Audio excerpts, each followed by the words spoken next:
म्हणजे 1995 मध्ये first version release केलं क्विक हिलचं, पण पहिली कॉपी विकली 98 मध्ये आम्ही. हो. आणि तुला उद्यापासून जॉब भेटतो इथे.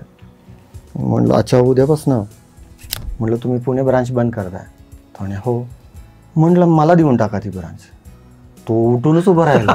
पण हा जो 2 वर्षाचा पिरियड आहे तुमचा अँटीव्हायरस शोधण्याचा आणि तो डिस्कव्हरी पिरियड, हा कसा होता? मॅलिशियस हॅकर, सायबर क्रिमिनल्स, आणि तिसरा प्रकार वाढायला लागला. तर तिसरा प्रकार म्हणजे की एक देश दुसऱ्या देशावरती स्पाईंग करायसाठी पण व्हायरस लायचा. पण खरंच असं वाटतं तुम्हाला की मराठी माणसाच्या माइंडसेटमध्ये काही ब्लॉक्स आहेत, त्यामुळे तो उद्योजक व्हायला घाबरतो? हा मला येऊन म्हणायचं मला 4 माणसं तरी हवे. म्हटलं माझ्याकडे पैसे देश नाही तेवढे 4 माणसं द्यायला. तुमच्याही म्हणत होते की त्याला कशाला त्याला पैसे देतोस आणि मग तुझं बरं चाललंय. मी या भावाने कधी पैसे आणून दिले तुमच्याकडे की काय माझ्याकडनं पैसे? आता इंडियामध्ये तुला माहिती आहे दिवसाला 5.5 लाख नवीन व्हायरस येतात दिवसा. भाऊ तुम्ही काम करत आला, कंपनी खूप मोठी झाली, काही करोड्स मध्ये गेली, तुमच्यात कधी भांडणं झाली नाहीत, कधी वाद झाले नाहीत? ह्या डिपार्टमेंटने मला 7-8 वर्ष एवढं हॅरेस केलं आणि मी 1 रुपया पण नाही टॅक्स भरला.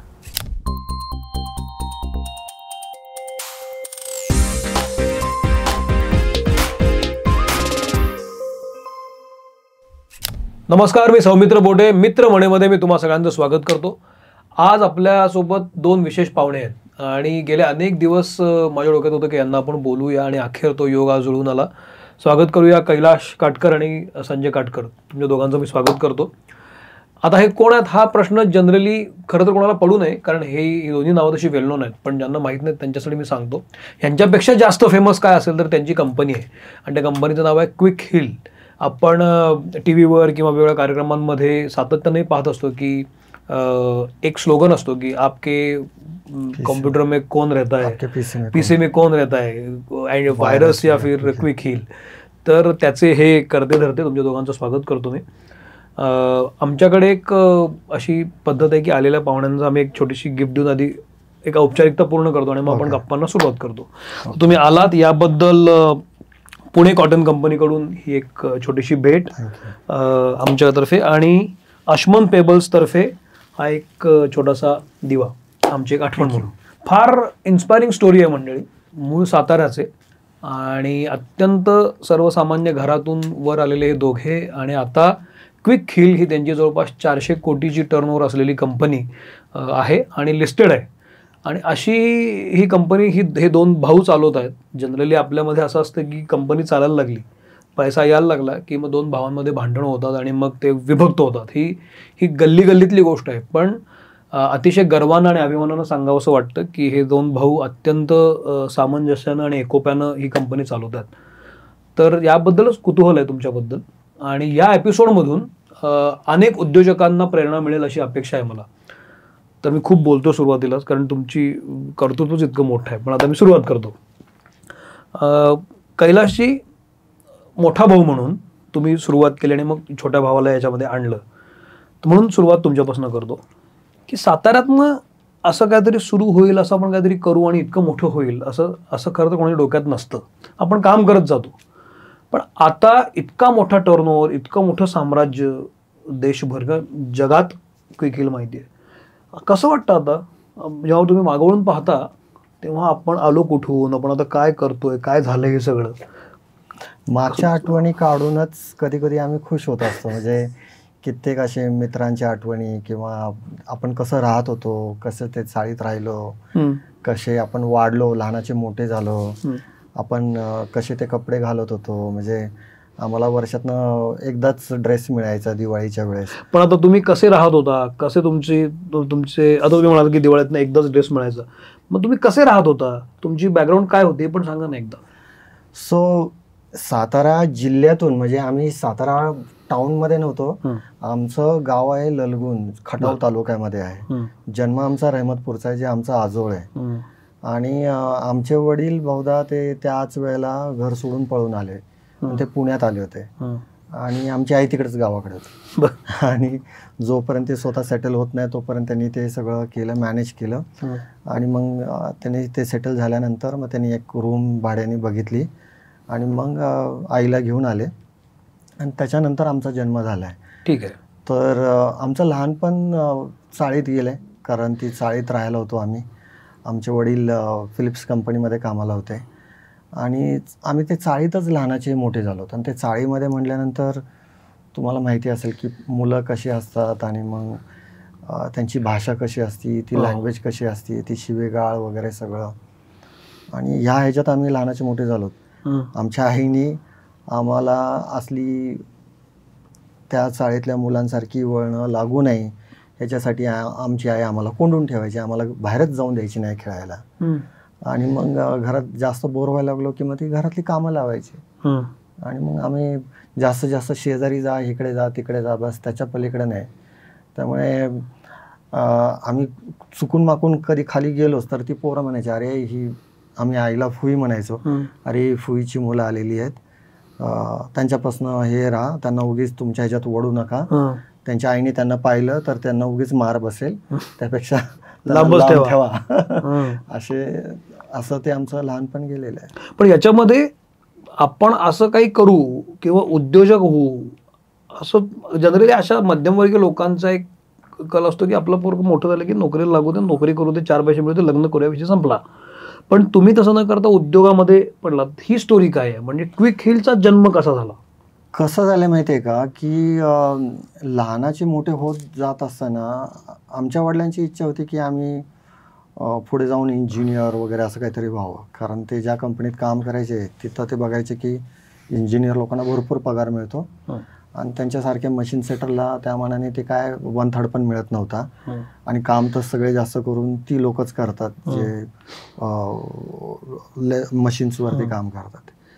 आणि आमच्या वडिलांना इंजिनिअरिंग ड्रॉइंग सगळे समजायचे. ते ड्रॉइंग एकदा त्यांच्या हातात आले की ते बरोबर काम करायचे. अच्छा. मग त्यांना असं वाटत होतं की इंजिनियरच व्हावं आमच्या पोराने, म्हणून त्यांनी आम्हाला डे 1 पासून जरा ते इंग्लिश मिडियमला टाकलं, स्वतःच्या पोटाला चिमटे काढून वगैरे सगळं. बरं ते दोघं पण, आई पण आणि वडील पण, दोघं पण शिकलेले नाही आहेत. वडील फक्त 7वी पास आहे, आई फक्त 3री पर्यंत शिकलेली आहे. त्यांना आमचा अभ्यास कुठं घेता येत आहे? करेक्ट. आणि मग अभ्यास घेता येत नाही म्हणून ट्युशन लावायची, मग परत ट्युशनला पैसे, आणि मग त्यांची खूप ओढाताण व्हायची. आणि किती जरी झालं तरी आम्ही घरी मराठी बोलणारे आणि आम्ही पुण्यात राहून सुद्धा आम्ही खेड्यातली मराठी बोलायचो, कारण घरात आई वडील तीच भाषा बोलायची, तीच सातारचीच भाषा होती. त्यामुळे आम्ही चुकून माकून कधी बाहेर जरी गेलो ना आम्ही मराठी बोललो तर आमच्या मराठीकडे ऐकून लोक हसायचे, माहिती का, की अरे हे असं काय बोलतो, हे लय लय काय म्हणतो असं वगैरे. असे किस्से आहेत. मग अशा मुलांना काय अभ्यास, म्हणजे तुम्ही ट्युशन लावा नाही तर काय करा, दुर्लक्षित, त्याच्याकडे काय एवढं बघितलं त्याचा इम्पॅक्ट नाही होणार. हा मात्र हुशार होता. हा कसं, ह्याला तर ट्युशनची गरज नव्हती, हा व्यवस्थित अभ्यास करायचा वगैरे सगळं. माझं खूप अवघड व्हायचं. पण तुमच्यामध्ये किती वर्षाचं अंतर दोघांमध्ये? 4 वर्ष. 4 वर्षाचं. मग तुम्ही जेव्हा ग्रुप मोठे होत होता तेव्हा यांना पण इंजिनिअरिंगलाच टाकलं, वडिलांनी टाकायचं होतं? हा, त्यांनी लहानपणापासून त्यांचं ठरलेलं होतं. पण वडील कसं होतं ना की वडील आम्हाला एवढं चांगलं शिक्षण देण्यासाठी ते ओव्हरटाईम पण करायचे. मग ते मोर दॅन 8 hours म्हणजे 12 hours कधी काय वगैरे असं, आणि आठवडा ओव्हरटाईम करायचे. आणि मग संध्याकाळी आले की ते ड्रिंक्स घ्यायचे. आणि मग ते कसे आहे ना, आमच्यात तेवढे मिक्सअप नाही व्हायचे ते. अच्छा. आणि मग त्यांना ती सवय लागलेली होती, त्यामुळे त्यांचं ते रोजचं होतं. आम्ही तर वडिलांपाशी जायला घाबरायचोच, म्हणजे काही विचारायचं काही नाही म्हटलं तर भीतीच वाटायची. आणि आई मात्र तेवढी आमची व्यवस्थित काळजी घ्यायची, ती शिकवायची. पण या सगळ्या सिनारीओकडे तुम्ही कसं पाहत होता? तुम्ही तर धाकटे बंधू होता, मोठा भाऊ शिकतोय किंवा घरी ही परिस्थिती आहे, वडिलांच्या जवळ जायला मोठा भाऊ घाबरत असतो, अशा वेळेला तुम्ही या सिनारीओकडे कसं पाहत होता? नाही, मी आता बघितलं ना, आता कसं आहे की त्यांचा एम होता की आम्ही शिकावं, मग त्यामुळे इंग्लिश मिडियमला टाकलं. पण ते चॅलेंज आहे ना, हे आता लांबून बघितलं आम्हाला जाणवतंय की ते खूप चॅलेंजिंग होतं, की त्यांना पण आम्हाला शिकवता येत नव्हतं. ट्युशन लावली ते कॉस्टली पडत होतं. पण मी बघितलं की वडील जसे धडपडे होते ना, की ते ऑफिसच्या व्यतिरिक्त कसे कमवता येईल, म्हणजे इतर काम करून ते मग मिक्सर रिपेअर, टीव्ही रिपेअर हे पण करायचे. तर हळूहळू हा पण ते करायला लागला. म्हणजे आणि जर शिक्षण म्हणजे शाळेत ते तरी सुद्धा तो बघून शिकायला लागला अजून असं. कारण की यांनी 9वी नंतर शाळा सोडली, याच्या लक्षात आलं की याला मार्क्समध्ये खूप अवघड जाते. आणि मग हा हट्टच धरला की मी नाही जाणार. म्हणजे सगळं केलं तर ऍडमिशन वगैरे मिळाली, पण हा नाही जायचं, म्हटलं मला नाही जायचं. तुम्ही 9वी नंतर शाळा सोडली होती? शाळा सोडून दिली. हो. आणि तो त्याचा फोकस असं झाला की चला वडिलांना आपण हातभार लावू, काहीतरी वेळेने आपण कमवायचं. तेव्हा आता जसं तू मागासपासून विचारतो की आपण मोठं झालं वगैरे, हे कधीच डोक्यात नव्हतं की असं काय होणार आहे. आणि आता मागू वळून बघितलं ना, आता असं वाटतं की अशक्य, म्हणजे लाईक मला कसं काय करू शकलो असं मला पण वाटतं बऱ्याच वेळा. कारण की जो ज्या लेवलला कंपनीला दिले आणि ज्या लेवलचं अंडरस्टँडिंग होतं ते कसं शक्य होईल. पण नीट बघितलं तर कसं एव्हरी स्टेप असं समोर येईल तशी फेस केली आणि हळूहळू ते होत गेलं. तर शिक्षण झाल्यानंतर हा मागं लागला की नाही तू शिकत राहा, मी सोडली शाळा, तू नको सोडू. हा त्याचा पॉईंट ऑफ व्ह्यू होता. आणि मला एक छोटी सिस्टर पण होती, ती 2 वर्ष लहान माझ्यापेक्षा. आणि आम्हा दोघांनी शिकलं पाहिजे हा ह्याचा पण हट्ट होता. आणि मग ते शिकत असताना मी याचे स्किल्स बघत होतो. हा रेडिओ रिपेअरिंग शिकला, मग ह्याला इलेक्ट्रॉनिक्सचं वेळ होतं, घरात सगळं इलेक्ट्रॉनिक्सचं एन्व्हायरमेंट असल्यामुळं 10वी नंतर माझ्या डोक्यात होतं की मी इलेक्ट्रॉनिक्स करायचं. म्हणून मी 11वी-12वी इलेक्ट्रॉनिक्स वोकेशनल घेतलं होतं. बरं, शाळा सोडलीच म्हणजे? सोडली, मी गेलोच नाही. बरं, मग ह्याचं तो सांगेलच. तो वेगवेगळ्या जॉब्स थ्रू गेला आणि तो जॉब्स पण चॅलेंजिंग घेत गेला. पण त्याच्या ह्याच्यातनं त्याला लक्षात आलं की इलेक्ट्रॉनिक्स नाही, कम्प्युटर्सला फ्युचर आहे. आणि मग मला 11वी-12वी नंतर मला किती सालची गोष्ट आहे? 89ला तुमच्या लक्षात आलं म्हणजे त्या काळामध्ये की इलेक्ट्रॉनिक्स कॉम्प्युटरला पुढे हे असं काय होतं की तुमच्या लक्षात आलं की यार पुढचा काळ कॉम्प्युटरचा आहे? मी ज्यावेळेस घरी रिपेअरिंग करायचो ना, हे खूप महत्वाचं आहे बरं काय. मला जबरदस्त स्टोरी आहे ही. कारण शिक्षण हा एक भाग झाला, पण व्हिजन हा दुसरा महत्वाचा भाग असतो, भविष्याकडे डोळे. अशी कुठली गोष्ट होती की तुम्हाला असं लक्षात आलं की कॉम्प्युटर असणारं युग? मी असं म्हणेल की ही विजनवाली जी कॉन्सेप्ट आहे ना, ही मला माझ्या आईकडून खूप स्ट्रॉंग मिळाली. म्हणजे आई प्रत्येक वेळेला आम्हाला पुढचा विचार करायला लावायची, विचार करायला भाग पाडायची. ती फक्त मलाच नाही, ती ह्याला पण लावायची, बहिणीला पण लावायची. आणि ते खूप आम्हाला हे झालं. आणि मी जेव्हा ते रेडिओ TV वगैरे रिपेअर करत होतो ना, तर माझं तसं घरी बसून अर्निंग चांगलं होत होतं. म्हणजे 1000-1200 रुपये अर्निंग व्हायचं महिन्याभरात. आणि एक दिवशी काय आलं की मी शाळा सोडल्यामुळे ना आमच्या शाळेतली टीचर येऊन आमच्या आईवडिलांना दोघांना रागवून गेली. म्हणजे असं कुठं असतं का, तो पोरगा म्हणतो नाही शिकायचं म्हणून तुम्ही त्याला घरी बसवलं, त्याच्या फ्युचरचा विचार केला नाही, काय नाही. मग आता आई म्हणली आता सोडलं, आता काय करायचं. ती म्हणली आता मी त्याला बाहेरनं बसवते 10वीला, त्याचा अभ्यास मी घेते. आई म्हणली घे. आणि ती टीचर ती भवानी पेठेत राहिली होती, आम्ही तानाजीवाडीत राहिलो होतो. मी जायचो सायकलवरती तिच्या घरी वगैरे, आणि ती शिकवायची. आणि तिने माझा फॉर्म बिम भरून 10वीत बसवलं आणि मी पास झालो. मी शाळेत विचार केला की अरे मी प्रत्येक वर्गात कधीच पास होत नाही, तर 10वीला काय पास होणार आहे. 10वीला पण असेच 3-4 सब्जेक्ट राहतील आणि पुढे काय होणार नाही. कॉलेजचा ॲडमिशनचा काही संबंध येत नाही. इकडे परीक्षा दिल्यानंतर आहे ना, मी असेच न्यूजपेपरमध्ये एक जाहिरात पाहिली होती की कॅल्क्युलेटर टेक्निशियन पाहिलं. म्हणलं अरे हे कॅल्क्युलेटर इलेक्ट्रॉनिक्स आहे, कॅल्क्युलेटर मला माहिती होतं काय. म्हणलं हे आपल्याला आलं पाहिजे रिपेअर करता, तर तिथे जायलाच पाहिजे, तिथे शिकायला मिळेल. सो मी तिथे गेलो होतो इंटरव्ह्यू द्यायला. आणि तिथे लाईन लागली होती बाहेर, दरवाजाच्या बाहेर इंटरव्ह्यू द्यायला. माझ्यापेक्षा मोठी मुलं होती, अगदी ग्रॅज्युएट वगैरे झालेली, हातात फाईल बिल. माझ्या हातात काहीच नव्हतं. मी असंच चप्पल घालून गेलो होतो तिकडे सायकलवरती. मी त्या सगळ्या मुलांना पाहून मला असं वाटलं की आपण रॉंग ठिकाणी आलो आहे. आपल्याला आपला अवतार पण व्यवस्थित नाही, खाली चप्पल घातली आहे, ह्या लोकांकडे फाईली आहेत, माझ्याकडे तर कसलं सर्टिफिकेट पण नाही आहे, तर मी काय फाईल घेणार आणि कसली फाईल बनवणार. म्हणून मी निघायचं ठरवलं. पण थोडा वेळ असं वाटलं की नाही पण आपण हे शिकून तर बघू ना, इंटरव्ह्यू काय असतो, लोक काय प्रश्न विचारतात आणि इंटरव्ह्यूत कसे पास होतात आणि काय होतं काय नाही, तेवढं शिकायला काहीच प्रॉब्लेम नाही. मग मी राहिलो लाईनीत उभा. आणि ज्यावेळेस माझा नंबर आला, तो इंटरव्ह्यू घेणारा असं समोर बसला होता. तो विचारतोय मला बायोडेटा दे. म्हटलं बायोडेटा म्हणजे काय मला माहीत नाही, मी असलं काय आणलेलं नाही आहे. तो तुला बायोडेटा माहीत नाही. म्हटलं मला नाही माहिती बायोडेटा म्हणजे काय असं. ओके, तुला असं का वाटलं की तू इथं इंटरव्ह्यूला यायला पाहिजे. म्हटलं तुम्ही कॅल्क्युलेटर टेक्निशियन म्हटलं आहे, मला खूप इंटरेस्ट आहे, मी ते करू शकेल, तू शिकणार. म्हटलं हां, तुला येतं काय. मग मी त्यांना सांगितलं मला काय काय येतं वगैरे. मग ते म्हटले तुला हे सगळं येतं. म्हटलं हां येतं. मग त्यांनी मला असंच प्रॉब्लेम दिला. म्हणे रेडिओमध्ये समजा आपण हे असं असं केलं तर त्याचं डायग्राम तुला ड्रॉ करता येईल का. म्हटलं हां येईल. मग त्यांनी पेपर दिला, मी ड्रॉ केला. आणि मग एक एक कंपोनंटचा त्यांनी डिटेल विचारलं की ह्या कंपोनंटच्या ऐवजी मी हे लावलं तर काय होईल, हे लावलं तर काय होईल. म्हटलं मला जे अंदाजे वाटलं ते मी सांगितलं त्यांना. मग त्यांनी परत दुसरा पेपर घेतला. चल म्हणे आपण तुझा बायोडेटा बनवूया. अरे वा. आणि त्यांनी माझा बायोडेटा वगैरे बनवला आणि मला म्हटले बाहेर बस. आणि मग नंतर सगळी लाईन संपल्यानंतर मला कळालं मी एकटाच सिलेक्ट झालो तिथे. काय सांगताय? मी एकटाच सिलेक्ट झालो. आणि ते म्हणले तुला ट्रेनिंगसाठी मुंबईला जावं लागेल आणि तुला मुंबईला आम्ही ट्रेनिंग देऊ. 3 महिन्याचं ट्रेनिंग असेल आणि तुला उद्यापासूनच जॉब भेटतो इथे. म्हणलं अच्छा उद्यापासून. आणि मग ते म्हणले की ट्रेनिंगला तुला मुंबईला यायचं आहे, तू घरीच सांगून ये.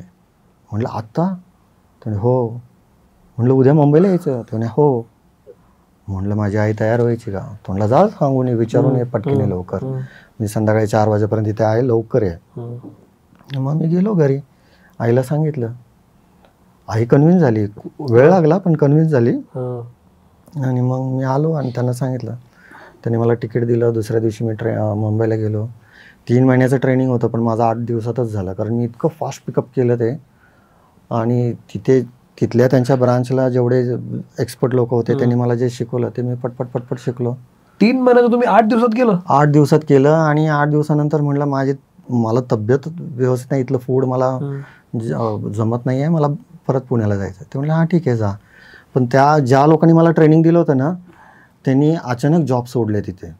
म्हणजे त्याच कंपनीचे ते लोक. मग माझा बॉस म्हणला की आता तुला पुण्याला नाही जात आहेत. म्हटलं का? तो म्हणे अरे हे 2 जण गेलेत, आता इथला लोड कोण सांभाळणार, तुलाच सांभाळायचं आहे. मी म्हणलं ओके, पण आता तुम्ही दुसरी लोक कधी आणणार? ते म्हणे दुसरी सिलेक्ट होणार, त्यांना ट्रेनिंग तू द्यायचंय. आणि असं करून माझे अजून 2 आठवडे तिथे वाढले आणि तिथला सगळा लोड त्यांना तुम्ही ट्रेन केलं? त्यांना ट्रेन केलं.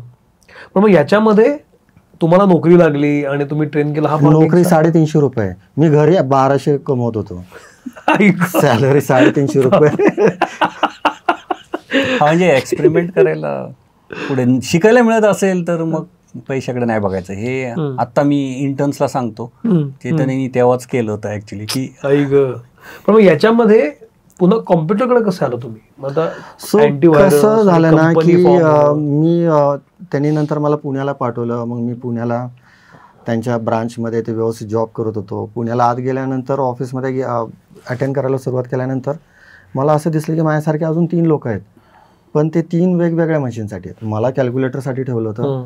दुसरा एक जण जो होता तो फॅसेट मशीनसाठी होता आणि अजून एक जो होता तो अस्कोटा मशीनसाठी होता आणि तिसरा जो होता तो ह्याच्यासाठी होता, लेजर पोस्टिंग मशीनसाठी होता. आणि सगळेच्या सगळे मशीन मेकॅनिकल होतं, फक्त माझंच इलेक्ट्रॉनिक्स होतं. ह्यांनी जे आता नावं घेतले ना हे सगळे मशीन्स कम्प्युटरच्या आधीचे कम्प्युटर. म्हणजे बँकेमध्ये कम्प्युटर नव्हते पण हे लेजर पोस्टिंग मशीन वगैरे ह्याच्यावर सगळं अकाउंट चालायचं. एवढे मोठे मोठे मशीन्स होते, खालनापासून ते एवढ्यापर्यंत टेबल साईज अशी. आणि ते मशीन सगळे मेकॅनिकल होतं, माझंच फक्त एक इलेक्ट्रॉनिक्स होतं. आणि जेवढा लोड असायचा ना तेवढा मी तासाभरात खटाक्याने संपून टाकायचो. आणि मग मी ह्या 3घांकडेच बघायचो. आणि हे सगळे मोठे होते, सर्वात लहान मीच होतो. आणि हे लोक आहे ना मला अगदी माझं त्यांनी काय म्हणतात ना ते कॉलेजमध्ये कसं रॅगिंग करतात तसं त्यांनी करून ठेवलेलं होतं. जा सिगरेट घेऊन ये माझ्यासाठी, जा वडापाव घेऊन ये, जा चहा घेऊन ये, हे झाडू मार, माझी गाडी धुवून काढ. मी करत होतो, मी सगळं करत होतो ते. कारण मग कसं आहे ना ते त्यांच्या मशीनच्या जवळ येऊन द्यायचे. मग म्हणायचे की तो स्क्रूड्रायव्हर दे, ती पक्कड दे, हे दे. आणि मग मी ते जवळनं बघायचो त्यांना ते काय करतायत काय नाही. आणि ते मशीन मी परत 2-3 आठवड्यात ते सगळ्याच्या सगळे मशीन शिकलो मी. काय सांगताय? हे सगळं असं काय सुपर सारखं होतं म्हणजे? मला माहित नाही माझ्यात ते काय की मी एकदा एखाद्या गोष्टीवरती फोकस केला ना तर माझं लर्निंग खूप फास्ट होतं आणि मी खूप पटकन शिकतो ते. आणि ते शिकल्यामुळे काय आलं ना ते लोक ती जी बाकीची मंडळी होती ना ती बसून राहायची. ते म्हणायचे आता ह्या बँकेतनं कॉल आला, कॅल्क्युलेटरचा आहे, हां तू चाललाय. अरे माझ्यासाठी पण त्याच बँकेतनं कॉल आला आहे, तिथं लेजर पोस्टिंग मशीनला हा प्रॉब्लेम आहे, तू येताना करून नेशील का? म्हटलं काय प्रॉब्लेम आहे? मग तो सांगायचा इथे. आणि म्हटलं मग कुठे बघायचं? तू सांगायचं इकडे इकडे बघ. आणि ते हे आपले बसायचे कॅट खेळत, कारण आमचा बॉस तर मुंबईला असायचा. आणि हे आपले मस्त कॅट खेळत बसायचे आणि मी यांची सगळी कामं करायची. तुमच्या पथ्यावर पडले नव्हे? हां. आणि आमचा बॉस महिन्यातनं एकदा वगैरे यायचा आणि तो फक्त माझ्याकडे कॅल्क्युलेटरच्याच अँगलने बघायचा, तो कशाला ह्या अँगलने बघायचा. तो म्हणायचा तुझं काम तो खूप फास्ट होतं, तुझ्याकडे वेळच वेळ आहे. म्हटलं हां मग नाही तू हे जरा बुक किपिंग वगैरे ते सगळं कर. म्हटलं मला येत नाही. तो म्हटला नाही मी इथं 2 दिवस आहे, मी तुला सगळं शिकवतो. आणि त्यांनी मला सगळं शिकवलं, बुक किपिंग, कॅश कशी मेंटेन करायची, पिटी कॅश कशी मेंटेन करायची, बँक अकाउंटला चेक जाऊन कसे जमा करून यायचे, रोज कसं तिथनं बॅलन्स विचारून यायचं आणि मग इकडे फोन करून सांगायचा बॉसला. त्या काळात तसं होतं माहिती आहे का, आज माझ्या अकाउंटला बॅलन्स किती आहे बघ, बॅलन्स किती आहे बघ, हा ते तो काळात असं होतं. आता सगळं मोबाईलवर आहे, पण त्या काळात तसं होतं की बॅलन्स किती आहे बघ, पुढचं चेक कसं सोडायचं. सो मला ती ड्युटी होती की रोज तिथनं ते बॅलन्स काढून आणायचा, तिकडे कळवायचा. आणि मग मी ते सगळं क्विक हिलचं फाउंडेशन होतं असं मला वाटतं तुमची. माझं सगळं फाउंडेशन झालं, वेगवेगळे कामं करून त्यात सगळे स्किल्स. या सगळ्यामध्ये हे करताना तुमचं काय चालू होतं? कॉलेज मी तेव्हा शाळेत होता, 11वी-12वीत होतं रफली टेंटेटिव्ह. आणि त्याच वेळेस आता तो जो कम्प्युटरचा प्रश्न केला ना, तर त्यात तो जेव्हा रिपेअरला जायचा बँकेमध्ये, त्याच्या लक्षात आलं की एक दिवशी बँकेत संप चालू होता आणि तो संप, तो गेला बँकेत, त्याचं काम झालं, पण मग त्यांनी विचारलं ह्या संपाला का बसलेत, तर त्याला सांगण्यात आलं की हे सगळे संपावर बसलेत कारण बँकेने नवीन कम्प्युटर्स घेतलेत आणि आता ह्या सगळ्यांना हेच असं वाटतं की यांचा जॉब धोक्यात आहे. आणि मध्ये युनियन बनवून ते बाहेर मोर्चा वगैरे चालू होता की कम्प्युटर्स नाही पाहिजे. कारण तेव्हा अशी भीती वाटायला लागली लोकांना की ह्याच्यामुळे जॉब जाणार. आणि हे त्यांनी लक्षात आलं आणि ते घरी येऊन पण डिस्कस करायचा वगैरे. आणि मग मला म्हटलं की कम्प्युटर काहीतरी फ्युचर, तू हे इलेक्ट्रॉनिक्समध्ये नको, म्हणजे कम्प्युटर्समध्ये काहीतरी केलं पाहिजे. आणि मी नुकतंच म्हणजे माझा 12वी एक्झाम दिली होती, मग मी इलेक्ट्रॉनिक्स इंजिनिअरिंगला ॲडमिशन पण ट्राय करत होतो. पण मग त्याच्या सांगण्याने मग मी BCSला ॲडमिशन घेतली, बॅचलर इन कम्प्युटर सायन्स. त्या वर्षीची सेकंड बॅच होती ती. अख्ख्या पुण्यात 60च स्टुडंट होते, 2 कॉलेजला होतं ते. पण तुमचा इंटरेस्ट काय होता म्हणजे या सगळ्यामध्ये? आता यांचा इंटरेस्ट कळला की काय म्हणतात त्याला, हार्डवेअर आणि या सगळ्यामधला तुमचा इंटरेस्ट, तुम्हाला तुमचं लायकिंग काय कसं कळलं? आता कसं झालं ना, जसं मी सांगितलं मला इलेक्ट्रॉनिक्समध्ये इंटरेस्ट होता, तरी सुद्धा मला BCSला टाकलं. तर मला इलेक्ट्रॉनिक्ससाठी पुण्याच्या बाहेर मिळत होतं, पण मला पुण्याच्या बाहेर जायचं नव्हतं. आणि यांनी सांगितल्यामुळे घेतलं. तर सुरुवातीला असतं ना आपल्याला करायचं नाही म्हणून टाकलं. मग मी त्या अँगलनी कॉलेजला जायचो आणि कॉलेजचं फर्स्ट इयर म्हणजे मजा हे माझ्या डोक्यात होतं. मी नुसतं म्हणजे की एकदम नॉन डिसिप्लिन्ड असतं ते तसं म्हणजे. पण ते करता करता कम्प्युटर्सचे सब्जेक्ट्स ओपन व्हायला लागले एक एक. आणि मला लक्षात यायचं की ह्यांनी कम्प्युटर्समध्ये ह्याचंच पण त्यांनी बिझनेस मूव्ह केला. ह्यांनी जे बिझनेस करायचा तो मशीन रिपेअरिंगचं, कम्प्युटर मेंटेनन्स वगैरे, त्याच्यात कम्प्युटरमध्ये शिफ्ट झाला. मी ते कम्प्युटर पुस्तकं आणून वाचून शिकलो. म्हणजे कॉलेजला कसलंही फॉर्मल एज्युकेशन नव्हतं. मग मी, आणि ती पुस्तकं पुण्यात मिळत नव्हती त्यावेळेस, मी ती मुंबईला जाऊन पुस्तकं आणली. आणि ती पुस्तकं कॉस्टली होती त्या काळात, 350-400 रुपये म्हणजे माझ्यासाठी खूप मोठी कॉस्ट होती. त्यावेळेला हे पुस्तक इंग्लिशमध्ये असतील? मलाही येत होतं. तुम्ही 9वीत तर सोडलो, 10वी काय आलं मी तुम्हाला सांगतो ना, मी जेव्हा तिथे जॉबला लागलो होतो ना, तर जॉबला आमचा बॉस असा मुंबईवरनं यायचा वगैरे, आणि मी माझं कॅल्क्युलेटर रिपेअरिंग करून झालं, ती बाकीची 2-3 जण असायचे, ते त्यांचं काम करायचे. तिकडे फोन वाजायचा, फोन वाजला की मी आपलं नुसतं बघत राहायचो. आणि ते 2-3 म्हणजे, अरे कैलाश फोन उचल ना. म्हणलं फोन उचलायचा मी? म्हणे हां तूच उचलायचं, तूच आहे ना आता इथे उभं त्याच्यासमोर. म्हटलं उचलून काय करायचं? अरे हॅलो तर म्हण. म्हटलं हॅलो म्हणून मग काय होणार आहे? तो म्हटलं अरे उचल फोन. आणि मग मी फोन उचलला, कानाला लावला, हॅलो म्हटलं. आणि मग समोरनं माणूस बोलायला लागला. मग तो सांगायला लागला की असं असं आहे की इकडे मशीन प्रॉब्लेम आहे, तो प्रॉब्लेम आहे. मग मी ते सांगायला लागलो. आणि असा माझा फोनचा कनेक्टिव्हिटी झाली. ही मुलं जी कामाला होती ना तिथे सगळे ख्रिश्चन होते. अच्छा.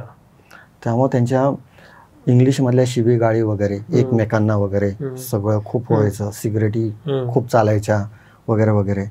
आणि मग मी त्यांचं ऐकून आहे ना, मला ते कळायला लागलं की अरे आपल्याला इंग्लिश बोलणं गरजेचं आहे. आणि आमचा जो बॉस होता मुंबईवरनं यायचा, तो पण ख्रिश्चन होता. तो वाज होता. आणि तो येऊन माझ्याशी कधीच त्याला मराठी येत होतं, पण तो मराठी वगैरे बोलायचंच नाही. मग मी मराठीत बोलायचं ना, तर तो मला म्हणायचं answer same thing in English. मी म्हटलं ते चुकू दे, काय प्रॉब्लेम नाही, आन्सर इन इंग्लिश. मग मी हळूहळू ते इंग्लिश बोलायला लागलो. आणि मग माझं इंग्लिश तिथे इम्प्रूव्ह झालं. म्हणजे त्या ह्याच्यात राहून आहे ना माझं इंग्लिश एकदम छान झालं. म्हणजे मी सगळ्या कस्टमर्सशी बोलायला लागलो. कुणाच्याही समोर उभं केलं तरी माझा तो कॉन्फिडन्स आला होता की मी आता कुठे डगमगणार नाही ह्या इंग्लिशमुळे. आणि ते माझं तिथे पक्क झालं. वा. आणि शाळेत इंग्लिश मिडियममध्ये असल्यामुळे पुस्तकं वाचता येत होते, कळत होतं, पण बोलताना माझं फक्त हे व्हायचं. पण मला जे आवडेल ते मी वाचलं ना, मला सगळं कळायचं. पण मला जे नाही आवडतं ते मला तुम्ही अभ्यास करायला लावला, जॉग्राफी, हिस्ट्री, मग माझं ते सगळं बिनसतं. या सगळ्यामध्ये जेव्हा तुम्ही कंपनी फॉर्म केल्यानंतर 2 भाऊ जेव्हा एकत्र येतात तेव्हा काहीतरी आपण ठरवून घेतो ना, की मी ही गोष्ट बघतो, तू ही गोष्ट पहा, आणि मग आपण पुढे जाऊया. असं काय ठरवलं होतं? फ्रेम ऑफ कंपनी वगैरे स्वतःची चालू करायची हा डोक्यात कधीच विचार नव्हता. मग म्हणजे मी तर जॉबच करत होतो. पण मी एक ऑब्झर्व केलं की आमच्या त्या कलिगमध्ये जे बाकीचे लोक होते ते बऱ्यापैकी चांगले शिकलेले होते. त्यामुळे त्यांना सॅलरी तर अगदी 5-5 हजार वगैरे असे होते, 3.5, 4, 5 हजार. आणि मला ते 700-800 रुपयाच्या वरती गेलीच नव्हते एवढे 3 वर्ष काम करून सुद्धा. आणि जबकि मी सगळ्यांची कामं करायचो. मग मला ते असं कुठंतरी हे वाटायला लागले की अरे हे लोक आपल्याला यूज करून घेतात आणि तसा पगार देत नाही. मग मला वडिलांची सगळ्या गोष्टी आठवायला लागल्या की वडील काय म्हणायचे की ते त्यांच्या कंपनीत त्यांच्याकडून काम करून घेतात, इथे तसंच व्हायला लागले. सो मग मी ठरवलं की सांगून टाकायचं, नाही करायचा जॉब. आणि मी बॉसला सांगितलं की मला जॉब नाही करायचा. तो काय करणार आहे तू? म्हटलं काय करणार आहे मला नाही माहिती, दुसरीकडे जॉब भेटला आहे. म्हटलं नाही, अजून मी कुठं इंटरव्ह्यू पण नाही दिलेला, जॉब सोडायचा आहे. म्हटलं हां सोडायचं. आणि ठीक आहे, मी ते लिहिलं रेजिग्नेशन लेटर आणि दिलं त्यांना ते वगैरे. आणि नंतर मग मी नोटीस पिरियडवरती होतो, 1-2 महिने. ह्या तिघांच्या बाकीच्या लक्षात आलं, त्यांना असं वाटायला लागलं की अरे ह्याने जॉब सोडला, आता मग आपली कामं आपल्यालाच करावी लागतील. आणि त्यांना ती इतकी सवय लागून गेली होती की त्यांना ते करायचं नव्हतं. मग तुम्ही पाहिजेच. हां. सो त्यांनी कन्व्हिन्स करायचा प्रयत्न केला बॉसला. बॉस म्हटला अरे त्याला सोडायचं आहे, आपण काय नाही करू शकत. मग त्यातल्या एकाने पण पेपर टाकले, तो म्हटला मला नाही करायचं. मग दुसऱ्याने पण पेपर टाकले. म्हटलं अरे त्या ऑफिसमध्ये होती 4-5 जण, ओके. आणि सगळ्यांनी असे पेपर टाकायला लागल्यानंतर मग काय होणार बॉस. बॉसने ठरवलं पुणे बंद करून टाकायचं, त्याचं मुंबई व्यवस्थित चालू आहे. त्याला तसं असं वाटत होतं की पुण्यातून तसं तेवढं मार्जिन मिळत नाहीये, आणि म्हणून त्यांनी ते बंद करायचं ठरवलं. आणि मग त्यांनी ते अनाऊन्स करून टाकलं. त्यांनी कस्टमरला सांगायला सुरुवात केली की मी पुणे ब्रांच बंद करतोय. आणि मला कळालं ते, मी नोटीस पिरियडवरती होतो. मग मी एक दिवशी सुट्टी घेतली आणि गेलो मुंबईला.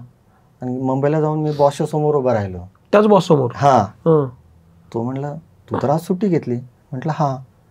मग तू इथं कसं काय? म्हटलं तुम्हाला भेटण्यासाठी सुट्टी घेतली. मला भेटण्यासाठी सुट्टी काय घ्यायची गरज आहे, तू तसं येऊ शकत होता. नाही म्हटलं मी हे माझ्या पर्सनल ह्याच्यावरती आलो आहे. तो म्हणला बोल काय बोलायचं तुला. म्हटलं तुम्ही पुणे ब्रांच बंद करताय. तो म्हणे हो मी बंद करतोय, कारण तिथं करणार काय. म्हटलं मला देऊन टाका ती ब्रांच. तो उठूनच उभा राहिला. तो उठूनच उभा राहिला. तो म्हणला काय बोलतोय कैलास, तुला कळतंय का. म्हटलं हां. तो तुला घ्यायचे असेल तर ते फ्रीमध्ये तर मिळणार नाही आहे, तुला पैसे द्यावे लागतील. म्हटलं मी देईल. किती पैसे आहेत तुझ्याकडे आणि किती देणार आहे तुम्हाला. म्हटलं माझ्याकडे पैसेच नाही आहेत. आणि मग तू कसे पैसे पे करणार. म्हटलं तिथेच काम करणार, तिथूनच अर्न करणार आणि तिथूनच तुम्हाला पैसे पे करणार. कडक. तो म्हणला बस 2 मिनिटं बस. आणि मग मला म्हटलं बस शांत हो, पाणी द्यायला ह्याला पाणी वगैरे दिलं. आणि मग तो त्याचं काम करायला लागला. परत येऊन मला म्हटला आपण लंचला जाऊ बाहेर.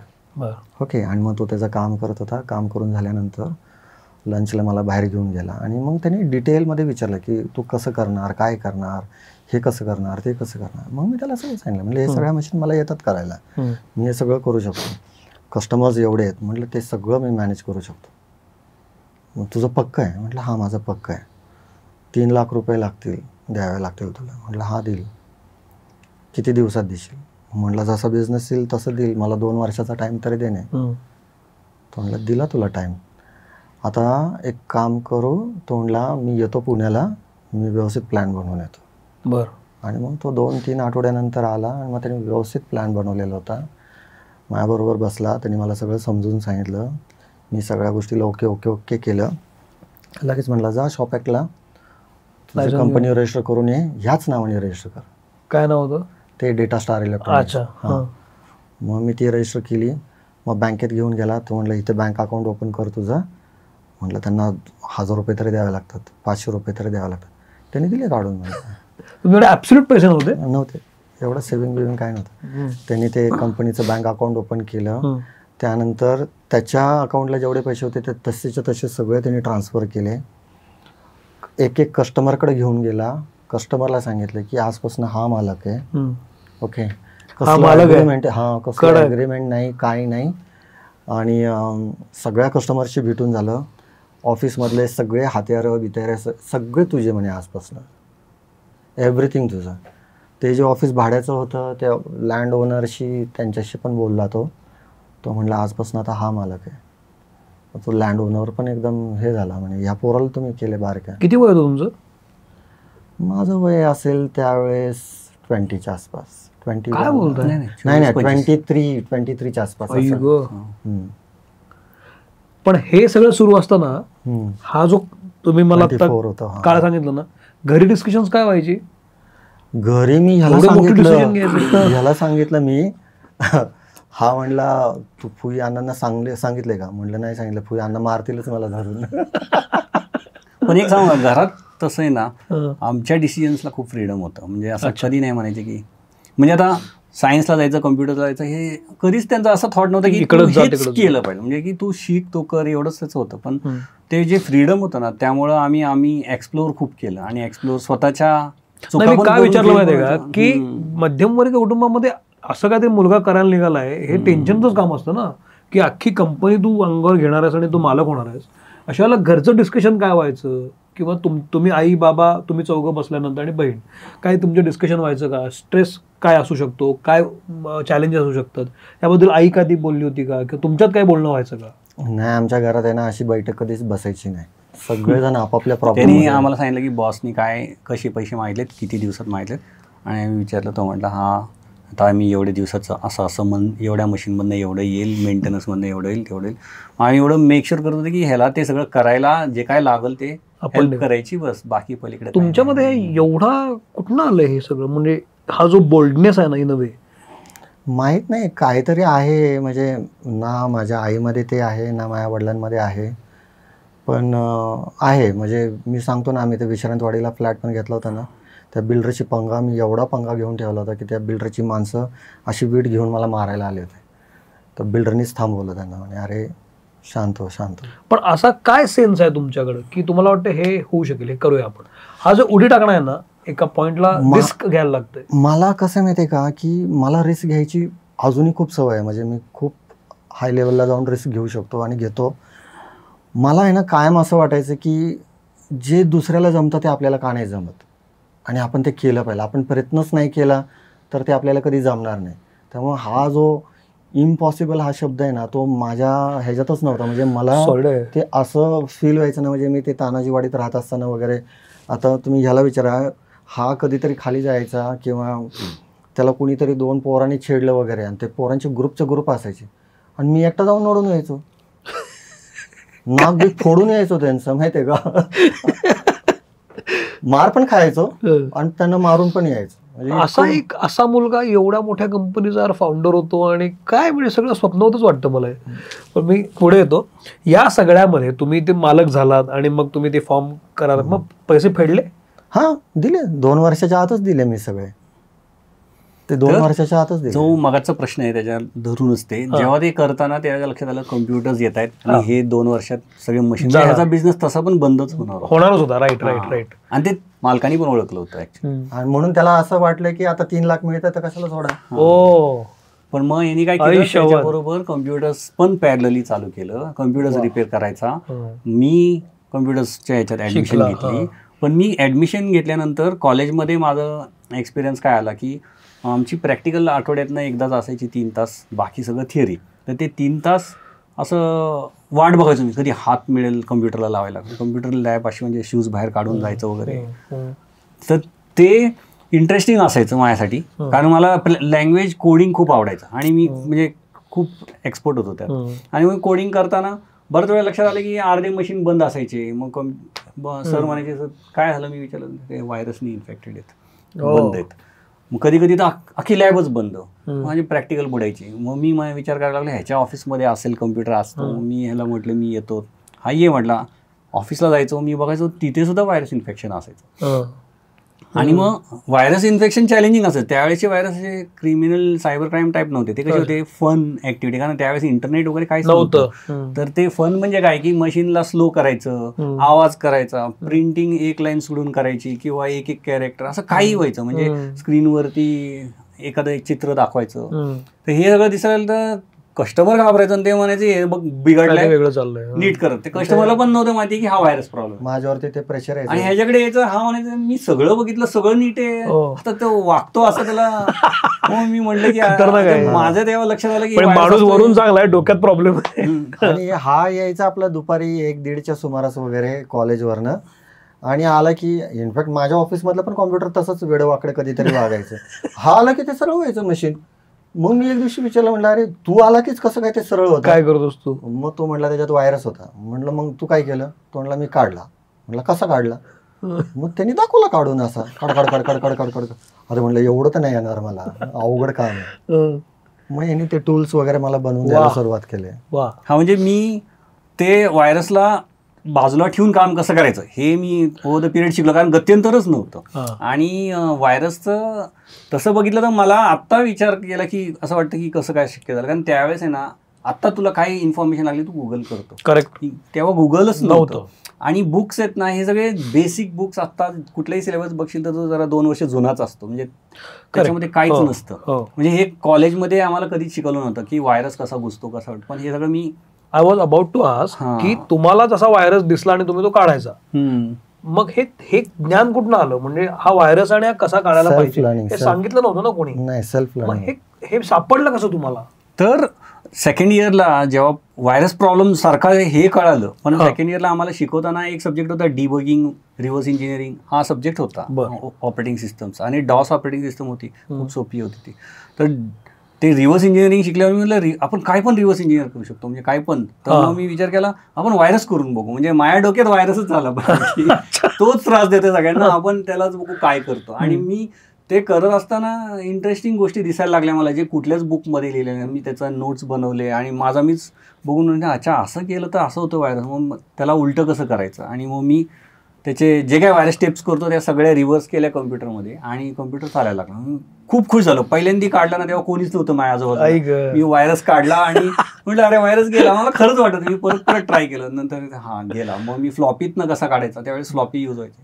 आणि मग मी त्याला सांगितल्यावरती तो म्हटलं ह्या फ्लॉपीतनं काढून दे, त्या मी काढून दाखवला. आणि मग नंतर मी कॉलेजमध्ये पण जेव्हा सर म्हटले आज लॅब मधले हे कम्प्युटर्स बंद आहेत, मी म्हटलं मी काढतो. सर म्हणले काय पण, मी म्हटलं नाही तू करून दाखव, मला फक्त हात लावायला द्या. मग त्यांनी दिला, सगळ्या मशीन्स मधला व्हायरस काढला.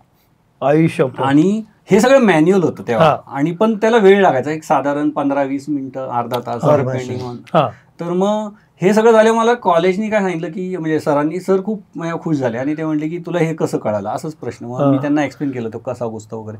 तर ते म्हणले तुला एवढं नॉलेज आहे, तू एक काम कर, आपल्या सगळ्या म्हणजे first year, second year, third इयरच्या बॅचच्या मुलांना मी एक लेक्चर ठेवतो, तू लेक्चर दे व्हायरसचा. आणि तो अनाऊन्स केला. मी ह्याला येऊन सांगितलं होतं की मला असं लेक्चर द्यायला सांगितलं. हा म्हटलं ते, मी म्हटलं अरे मी कधी स्टेजवर उभा नाही राहिलो आणि मी मुलांसमोर एवढं उभं राहायचं मला जमणार नाही, कारण ते जवळजवळ 100-150 मुलांच्या समोर उभं राहायचं. पण मी म्हटलं तर पहिल्यांदा जाणार तर नीट केलं पाहिजे. मग मी असंच प्रिपेअर करत होतो की काय बोलायचं काय, आणि मी व्हायरसचा आणखी डीप अभ्यास केला. आणि तो म्हणजे खरंच टर्निंग पॉईंट होता. मी सगळ्यांना एक्सप्लेन करायचं म्हणून मी आधी स्वतःला इतका वेळा समजवलं कसं करायचं आणि काय. आणि ते करता करता मला सुचलं की अरे मी हे कोडिंगनी पण करू शकतो, मी कशाला मॅन्युअली करतोय. आणि मी स्वतः मग लगेच C प्रोग्राम लिहिला. मग जे मी 15 मिनिटात करायचो ते मी नुसतं कोणालाही सांगितलं हे रन कर की ते निघायचा व्हायरस. मग ते खुश. मग हातात ते टूल्स घेऊन ह्याच्या कस्टमर्सला लॅब म्हणजे घरी पाठवायची पण गरज नाही, म्हणजे कम्प्युटर ऑफिसला. तो या सगळ्यामध्ये कंपनी फॉर्म करूया आपण आता दोघं मिळून. ते डिस्कशन काय होतं? तर त्या काळात कसं आहे ना, माझी एकट्याचीच कंपनी होती, ती सगळं लेजर पोस्टिंग आणि कॅल्क्युलेटर रिपेअरिंग. आणि कॉम्प्युटर मी जस्ट चालू केलं होतं, पण ती अशी सिंगल हँडेडच होती. पण मग मी ह्याचं सगळं पाहिल्यानंतर म्हटलं आपण दोघं मिळून कंपनी फॉर्म करू. मग आम्ही 93 मध्ये ती कॅट कॉम्प्युटर सर्व्हिसेस ही नवीन फॉर्म केली आणि त्याच्यामध्ये जुनी पण चालू ठेवली होती. अच्छा. त्यामध्ये रिपेअरिंग आणि हे तो बघायचा, आणि सॉफ्टवेअर डेव्हलपमेंट हे टूल्स मी बनवायचो ऍक्च्युली, हार्डवेअर आणि सॉफ्टवेअर. पण ह्या सगळ्यामध्ये over the period of time पण जेव्हा कंपनी फॉर्म केल्यानंतर लगेच ती काय नफ्याला आली नसेल. नाही. त्यातला मोठा तुम्हाला घटक जो चॅलेंजिंग वाटत होता तो कुठला होता? कंपनी तर फॉर्म झाली, पण अशा आजूबाजूला बऱ्याच कंपन्या असतील ज्या काम करत असतील, शिवाय परदेशातल्या कंपन्या पण असूच शकणार होत्या, कारण ग्लोबलायझेशन सुरू झालं होतं त्यावेळेला. तर ते चॅलेंजेस काय होते? कसं आहे ना, चॅलेंजेस तर खूप होते. पण कसं होतं ना की डिस्कवरी मोड होता. ओके, अँटीव्हायरस बनवायचे, रेडी तर नव्हतं अँटीव्हायरस, त्याला ते अँटीव्हायरस बनवायचं होतं, मला कॉम्प्युटर रिपेअरिंग करायचं होतं. आणि मग मी फोकस हाच ठेवला होता की माझं रिपेअरिंग खूप चांगलं चाललंय, आपण त्या कंपनीच्या अंडर जे रिपेअरिंग करतोय त्याच्यातनं भरपूर पैसा येत होता माझ्याकडे, त्या लेजर पोस्टिंगच्या रिपेअरिंगमधनं पण भरपूर पैसा येत होता. आणि मग तो पैसा मी त्या डेव्हलपमेंटसाठी ते वापरत होतो. इनफॅक्ट एक दिवशी आई मला म्हटली पण की मी असंच होतो त्यावेळेस, हा घरात नव्हता आणि मी उशिरा आलो, त्यामुळे मी जेवायला बसलो, आई माझ्या शेजारी बसली, मला म्हणती तू एवढे पैसे कमवतो आणि ह्याच्याकडे कशाला देतो, तुला तुझं घर बीर नाही करायचं का? एक तर लग्न केले, बारकी पोरगी झाली आहे आणि तू स्वतःच बघ ना, तू हे कशाला करतोय? आणि तो काय करत असतो, नुसतं कॉम्प्युटर समोर बसून काय नुसता टाइमपास चाललाय त्याचा. नाही, माझं काम समजायला लय आवडायचं. अच्छा, ती काय करतो हे बरेच नुसतं बसलेला असतो, पैसे कसे येतात? आणि त्या काळात तर डिस्कवरी फॉर्म मध्ये होता, त्यामुळे पैसे यायचा तर काही संबंधच नव्हता. त्याला अँटीव्हायरस बनवायला 2 वर्ष लागले. तो 2 वर्ष दिवस रात्र त्या कॉम्प्युटर समोर होता. आणि मग आईचं सारखं फिरून तिथंच, तू काय ना मूर्ख झालाय त्याच्या नादाला लागून, तू कशाला त्याच्या नादाला लागलाय? स्वतःच घर बघ, हे बघ, किती दिवस भाड्याच्या घरात राहणार आहे. पण मग तुम्ही कंपनी फॉर्म केली, आईला माहित होतं? हा, दोघांनी मिळून. हो, आम्ही लपवायचं नाही काय, आमचं सगळं. पण हा जो 2 वर्षाचा पिरियड आहे तुमचा अँटीव्हायरस शोधण्याचा आणि तो डिस्कव्हरी पिरियड, हा कसा होता? काय चॅलेंजेस होते त्यावेळेस? अरे भयानक चॅलेंज होते ह्याच्याकडे, ह्यालाच विचारणे. हा काय चॅलेंज म्हणजे व्हायरसचे तर खूप असायचे. म्हणजे टेक्निकल चॅलेंजेस काय होते की इन्फॉर्मेशन अवेलेबल नसायची कुठेच, त्यामुळे ते सगळं रिसर्च जास्त करायला लागायचा. करेक्ट. आणि त्याचबरोबर खूप व्हायरस वाढत चालले होते. आणि जसं ऑपरेटिंग सिस्टम आता 94-95 आलं ना, तर विंडोज यायला लागलं, विंडोज 3.1 आलं, आणि ह्याचा पण अभ्यास करा, त्याचा पण अभ्यास करा. आणि आपण जेव्हा म्हणतो की आम्ही अँटीव्हायरस बनवतो, असं नाही म्हणून चालणार की मी हा काढतो व्हायरस तो नाही काढतो, सगळे काढायचे, सगळ्याचा अभ्यास करायचा. आणि ते अवघड होत होतं. मग ह्यूज व्हायरस येतील असं वाटायला लागल्यावर थोडीशी माणसं हायर केली. हा म्हणायचं मला 4 माणसं तरी हवे. म्हटलं माझ्याकडे पैसे पैसे नाही तेवढे 4 माणसं द्यायला, मी तुला जास्तीत जास्त 1 देईल, तो 2 तर. पण याच्यामध्ये एक नवीन किस्सा काय झाला माहितीये का, की ते व्हायरस येत राहतील हे दिसत होतं, आणि इंटरनेट इंडियामध्ये यूज व्हायला सुरू झालं, म्हणजे की ईमेलची सुरुवात झाली, VSNL. व्हायरस ईमेलचा फायदा घेऊन पसरायला लागले. मी विचार केला यार, ईमेलनीच एवढं होतंय, अजून कनेक्टिव्हिटी वाढेल तसं व्हायरस खूप वाढणार.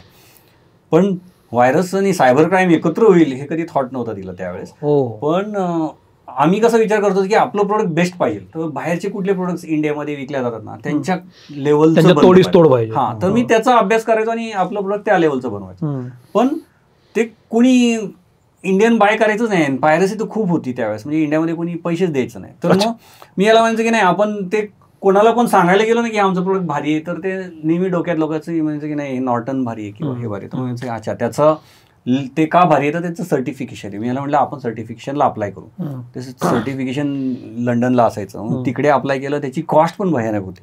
मग मी म्हटलं नाही करू, ते केलं, आणि तिथे सर्टिफिकेशन इतकी स्ट्रिंजंट होती की जगातले सगळे व्हायरस ते बघतात, जे प्रॉमिनंट आहेत त्यांना वाटतात, आणि त्यातला एकही व्हायरस सोडला नाही पाहिजे त्या टेस्टमध्ये, आणि एकही खोट्या फॉल्स पॉझिटिव्ह नाही आला पाहिजे, म्हणजे की जेन्युइन फाईलला तुम्ही पकडलं पाहिजे. आणि मी व्हायरस US मध्ये कुठला आलाय हे मला इथं डिटेक्ट करणं अवघड आहे. म्हणून मी आधी पहिलं सगळे व्हायरस गोळा करा, शोधा, सगळ्यांच्या मागं लागा, आणि व्हायरस मिळवणं पण अवघड होतं. पण ते सगळं झाल्यावरती अप्लाय केलं, तिथून आलं की फेल झालं, कारण की 2 व्हायरस सोडले होते, 98 पकडले. मी खुश झालो की हा म्हटलं फेल झालं, पण म्हटलं खुश आहे की 98 पकडले, 2 करू आपण नेक्स्ट टाइम आणखी. पण मी ते 2 साठी खूप कुतावं लागलं. का माहिती का, की सगळ्यांशी मी जेव्हा पण कॉन्टॅक्ट करायचो ना, की तुमच्याकडे असलेले सॅम्पल द्या, मी रशियामधल्या कास्परस्की आहे, US मधला नॉर्टन, मॅकेफे, सगळ्यांची रिलेशन हळूहळू ईमेलनी बनवले. खतरनाक. पण ते लोक सॅम्पल नाही, आणि ते म्हणायचे की आम्ही तुला ओळखत नाही, तुला कधी बघितलं नाही. ते एकमेकांना भेटायचे सगळे, आणि मी कधीच फॉरेनला गेलो नाही. तर हा गॅप मी त्याला सांगितलं की हा गॅप आहे आपल्यामध्ये, आपण कॉन्फरन्सला गेलं पाहिजे, तिथे भेटलो भेटलं पाहिजे. तर फक्त ते डिमांडिंगच होतं त्या काळात. मला हे पाहिजे. तर मी म्हटलं की हे शक्य तेव्हाच होईल. तर ते माझ्या नंतर लक्षात आलं की तिकडे एक फोरम आहे जे सगळे अँटीव्हायरस त्याचे मेंबर आहेत आणि त्या सगळ्या मेंबरला सगळे सॅम्पल शेअर होतात. मग मी त्या फोरमला अप्लाय केलं. तर फोरमवाले म्हणले रेफरन्स पाहिजे. मी म्हटलं रेफरन्स कुठनं? ते म्हणजे की नाही तू कोणाकडून तरी शिकला असशील, कोणीतरी तुला शिकवलं असेल, कोणाच्या अंडर काम केलं असेल. मी त्यांना रिप्लाय दिला मी कोणाच्या अंडर काम नाही केलं, मला कोणी शिकवलं नाही, मी मनाने शिकलो. तर ते रिप्लायच द्यायचे नाही. मग रेफरन्स आणल्याशिवाय तुला शक्यच नाही. मग मी रेफरन्ससाठी 4 जणांना मागं लागले. ते म्हणजे की आम्ही तुला कधी बघितलं नाही तर तुझा रेफरन्स कसा देणार. मग मी पाहिलं की एक इंटरनॅशनल मॅगझिन होतं युकेचं, त्याच्यामध्ये सगळ्यांचे रिसर्च यायचे, पब्लिश व्हायचे. मग माझ्या इथला जो कॉम्प्लेक्स व्हायरस होता जे कोणीच डिटेक्ट केला नाही आणि मी नीट केला होता, त्याचा मी एक पेपर लिहिला, तो पाठवला आणि तो रिसर्च पब्लिश झाला. तो जेव्हा पब्लिश झाला तेव्हा मला जास्त लोकांनी कॉन्टॅक्ट केलं की अच्छा तू हे कसं काय, आमच्या इथे ते व्हायरसने असं झालंच नाही. मी म्हटलं नाही असं असं करतं. ते म्हणजे तू येऊन पेपर का नाही दे तिकडे. मग मला बोलवलं, डायरेक्ट तुम्ही पेपरच दिला म्हणजे. हा, मी तिकडे जाऊन प्रेझेंट केला तो. बर. आणि त्याच्यानंतरच्या टेस्टमध्ये एक वकील 100% पास झालं. ही सेकंड अटेम्प्ट होतं आणि ते पास झाल्या म्हणजे इतके बाकीचे अँटीव्हायरसचे मला मेसेजेस यायला लागले की या टेस्टला पास व्हायला लोकांना 2-2 वर्ष लागतात, 15-20 अटेम्प्ट लागतात, सेकंड अटेम्प्टमध्येच तुमचं पास झालं ॲक्च्युली. आणि त्यातली एक इस्रायलची कंपनी होती, ती अँटीव्हायरसमध्ये खूप आधीपासून होती. They have never pass that, they were applying for consistently for at least 9-10 times. त्यांच्या बॉसनी मला बोलवलं की तू इकडे ये, मला जरा आमच्या टीमशी जरा डिस्कशन करू की तुम्ही काय वेगळं केलं जे की आम्ही अजून इथे करत नाही. मग ते इस्रायलला जायची प्रोसेस वेगळीच होती, विजा वगैरे खूप अवघड होता मिळणं. ते सगळं झालं, शेवटी गेलो. तिथे गेल्यावरती कळलं की अँटीव्हायरस कंपनीची टीम मोठी असते, म्हणजे बिल्डिंगच्या बिल्डिंग होते अशी, म्हणजे 7-8 मजली बिल्डिंग, सगळे मजले. आणि मला सगळं फिरून दाखवलं, मग मोठ्या कॉन्फरन्स मध्ये बसवलं, त्यांचे सगळे रिसर्चर्स आले. मग मला एक्सप्लेन करायला केवढी आहे. मग मला एक्सप्लेन करायला लावलं. मी आपला इंग्लिशमध्ये बोलत होतो, ते हिब्रू मध्ये बोलायचे त्यांच्यामध्ये.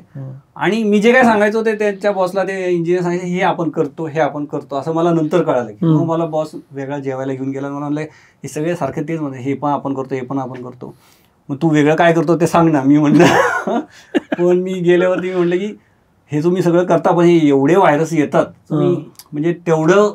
तर ते म्हणे की आमच्याकडे तेवढे रिसर्चर्स आहे पण जरा उशीर होतो त्यामुळे सर्टिफिकेट फेल होतो थोड्यासाठी. मग म्हटलं की तेच माझ्याकडे एवढे लोकच नाही आहेत. मग ते म्हणे मग तू हे कसं करतो.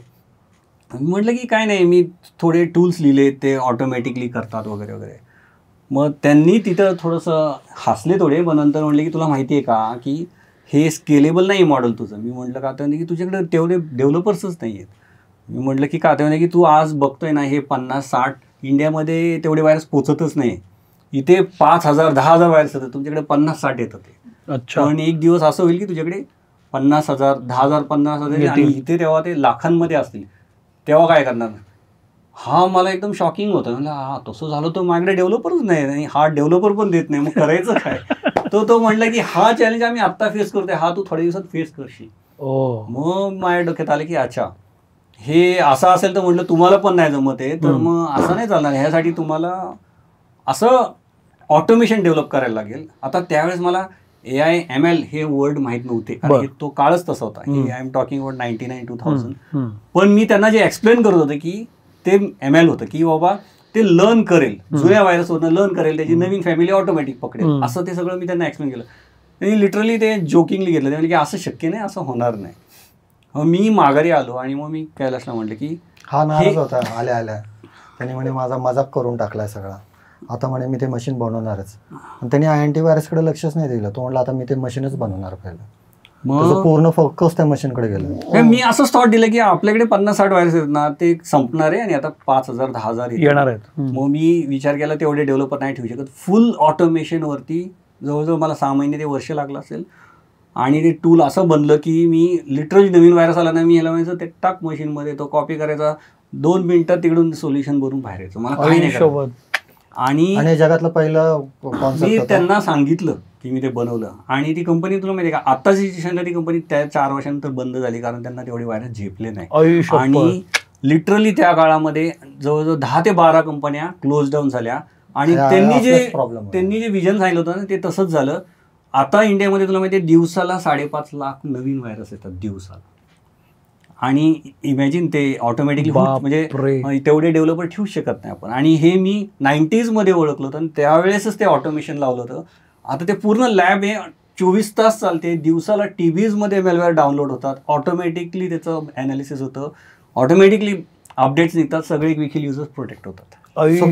हे सगळं 2000 पासून चालू झालं. आणि ते ऑटोमेशन नावच नव्हतं, ते ऑटोमेशन हेल्प ऍक्च्युली. पण मग आता दिवसाला जर 5.5 लाखापेक्षा जास्त व्हायरस येतात तर हे तुम्ही अपडेट कसं होता? म्हणजे नवीन व्हायरस येत असेल ना प्रत्येक वेळेला, तर मशीन तुम्ही अपडेट कसं होता? जेव्हा एवढे व्हायरस येतात ना त्यातल्या अर्ध्याच्या वरती म्हणजे मी तर म्हणजे 70% व्हायरसेस हे ऑटोमेशननी बनलेले आहेत तिकडे सुद्धा. कारण की हॅकर्सनी पण टूल्स बनवले आणि ते सगळे ऑटोमेशन झाले. ते नवीन नवीन व्हायरस बनवायची फॅक्टरी झालेली आहे. त्यांना बनवायला काय लागतं, त्यांना पहिले व्हायरस डिटेक्ट व्हायला लागले तर त्यांचं काम होत नाही. आता नवीन पाहिजे. आणि त्याच नुसार अँटीव्हायरस कंपन्यांनी ज्यांनी ते ऑटोमेशन जसं आम्ही केलं ते खूप मोजक्या राहिल्या. आता तू बघशील जगात मोजक्या कंपन्या आहेत अँटीव्हायरसमध्ये, बाकी सगळ्या झोपल्या. तर त्या ज्यांनी ते ऑटोमेशन बनवलं, ते ऑटोमेशनच असं आहे की जिथे पण जगात, आता आमचे क्विकली युजर समजा इंडियामध्ये जवळजवळ 70-80 लाख म्हणजे 8-9 मिलियन आहेत, लाख म्हणजे तर ते मिलियन्समध्ये जिथे पण कुठं काहीतरी मॅलिशियस होतं तर क्विकली आमच्या सर्व्हरशी बोलतं आणि ते सगळं मॅलिशियस जे त्यांनी ऑब्झर्व केलं ते सगळं वर पाठवतं.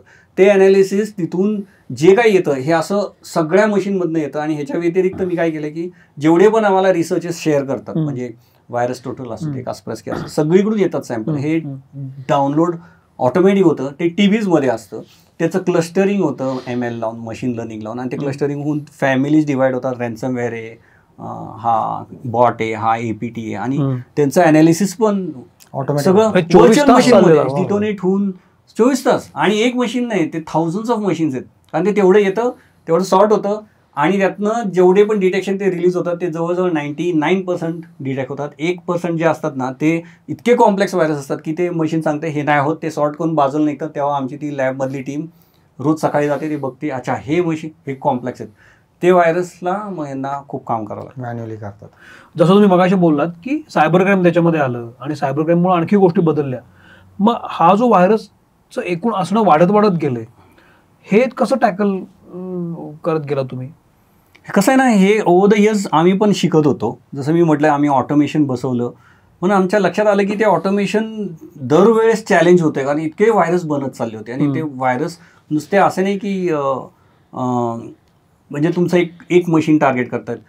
ऑपरेटिंग सिस्टम चेंज होत गेल्या, म्हणजे विंडोज 95 आलं, XP आलं, मग आपण मल्टिपल ऑपरेटिंग सिस्टम आले, जसं मॅक आहे, लिनक्स आहे. पण तसंच व्हायरस लिहिणं हे सायबर क्राईमशी रिलेटेड होत गेलं. कारण जसं लोक ऑनलाईन बिझनेस करायला लागले, म्हणजे बँकिंग, क्रेडिट कार्ड वापरणे, शॉपिंग, हे ते सगळं ऑनलाईन झालं, तर क्रिमिनल्सला कळालं की आपल्याला यांना ऑनलाईनच त्यांचं क्रेडिट कार्ड चोरी करता येऊ शकते. म्हणजे रिमोटली तुम्हाला चोरायचं ही कन्सेप्ट ही 90s मध्ये बनली, 90sच्या एंडला. 2000 पासून तर खूप जोरात की लोक जेवढे क्रेडिट कार्ड वापरते धडाधड ते चोरीला जायला लागले आणि ते रिमोटली यूज व्हायचे आणि आपले इथून बँकेतनं पैसे जायचे. हे सगळं लक्षात आलं की हे जास्त वाढणार आहे. मग सायबर क्राईमवर आम्ही फोकस केला की कसं ते स्टॉप करता येईल.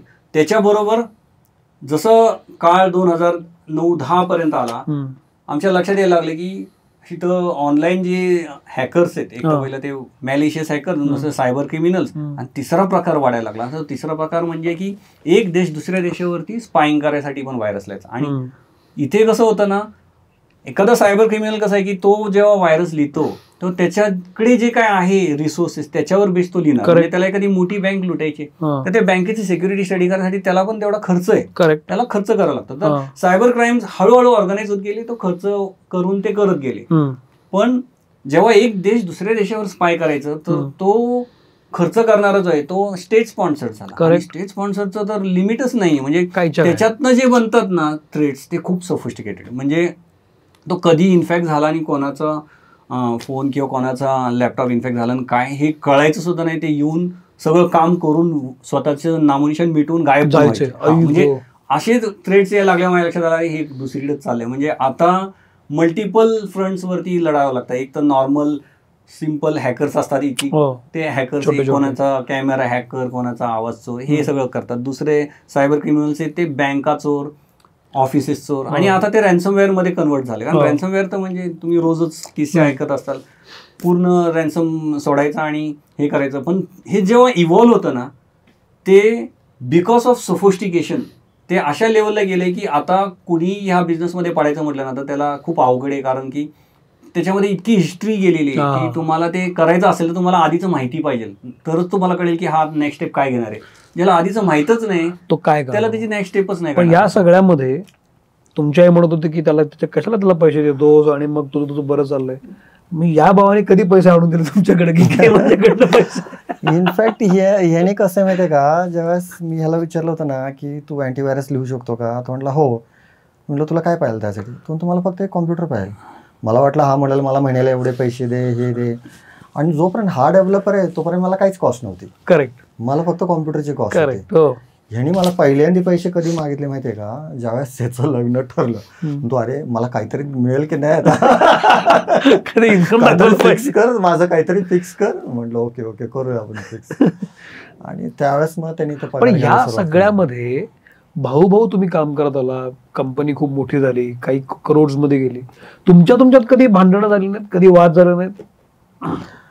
वाद असे नाही झालेले आमच्यात कधी. म्हणजे कसं माहिती आहे का की त्यांनी पूर्ण प्रोडक्ट डेव्हलपमेंट वगैरे ह्याच्याकडे तो फोकस ठेवला. त्यांनी बिझनेसकडे कधी लक्ष नाही दिलं. मी पूर्ण बिझनेसकडे लक्ष दिलेलं होतं. आणि ते कसं माहिती आहे का की मी ते बघायचो ना आजूबाजूला काय चाललंय काय नाही, कसे भाऊ भांडतात ते भांडतात. आणि मला असं वाटायचं की हा पूर्ण त्या ह्याच्याकडं पूर्ण लक्ष देऊ नये. कोणीतरी परत कान बिन भरलं तर सगळे प्रॉब्लेम होऊन जायचे. त्यामुळे ना मी अगदी 96-97च्या काळापासूनच आहे ना सगळी ट्रान्सपरन्सी ठेवली. म्हणजे युजली सीएज लोक बघा तुम्हाला सांगतात की आता वर्ष संपलं, टॅक्स भरायची वेळ आली, तर आपण म्हणतो हा किती टॅक्स आहे, तर तो विचारतो किती पैसे तुमच्याकडे टॅक्स भरायला, मग त्या पद्धतीने तो बुक्स हे करतो. हे मला ज्यावेळेस कळालं की सीए प्रत्येक वेळेला फोन करून विचारायचा टॅक्स किती भरणार, मग मी त्याला असं विचारायचो की सरकार काय आपल्याकडे जेवढी कॅपॅसिटी आहे त्या पद्धतीने टॅक्स घेतो का. तो म्हणला नाही, तो बिझनेस प्रमाणे असतो. म्हटलं मग तुम्हाला असा प्रश्न काय विचारतो, तो कशाला भरायचा जास्त टॅक्स सरकारला. म्हटलं मग तुम्ही काय करता टॅक्स कमी करण्यासाठी. तो म्हणलं ये इकडे मी तुला दाखवतो. मग त्यांनी मला सगळं टॅलीमध्ये वगैरे सगळं दाखवलं. म्हटलं मला असलं काही नाही करायचं. म्हटलं मला जेन्युइन टॅक्स भरायचं, टॅक्स जास्त बसेल, लाखाच्या वरती जाईल. म्हटलं जाऊ दे, मग पैसे आहेत का तेवढे भरायला. म्हटलं करू मॅनेज ते, पण जे काय आहे ते जेन्युइन करू. वा. आणि मग त्याचा मला ॲडव्हान्टेज हे झाला की मला आहे ना कधीच फायनान्समध्ये कॅशमध्ये कुठं लक्षच घालायचे. म्हणजे अगदी 96च्या काळापासून पीटी कॅशमध्ये किती कॅश मी कधी बघायलाही गेलो नाही. किती आपण एव्हरी सॅटर्डे चेक केली पाहिजे आणि ते बुकमध्ये किती लिहिली, जसं आमचा बॉस आमच्याकडून करून घ्यायचा तसलं मी कधीच केलं नाही. हे जरा तुमची एक प्रत्येक नियत असते ना. दोन भावांमध्ये भांडणं का होतात, एक तर पैशामुळेच होता खर्च, आणि त्याच्यामध्येच कसं माहिती आहे का की ते ट्रान्सपरंट ठेवल्यामुळे आहे ना, त्याला भले इंटरेस्ट जरी नसला तरी वन्स इन 6 months वगैरे मी त्याला बुक्स दाखवायचो की बघा आपलं एवढं अर्निंग झालंय, एवढं खर्च झालंय, तेवढं असं असं झालंय आणि असं असं होतं. कारण तो ज्या वेळेला येऊन डिमांड करायचा ना की मला हे सर्टिफिकेशनसाठी करायचंय, मला इकडे हे पाहिजे, मला तिकडे हे सॉफ्टवेअर पाहिजे, मला इथे अशी मशीन पाहिजे, मग मी त्याला दाखवायचो सोबत. मग तो ते बघायचा आणि त्याचं पण ते लर्निंग झालं. भले त्याला तो बॉस मिळाला नाही जो मला मिळाला होता, पण मी जे माझ्या बॉसकडून शिकलो होतो ते मी त्याला सगळं त्यावेळेस ते सगळं शिकवत होतो. मी थोडं ऍड करतो. कसं आहे की आमचं स्टोरी तुला माहिती पडली तर मी लहानपण कसं काढलं.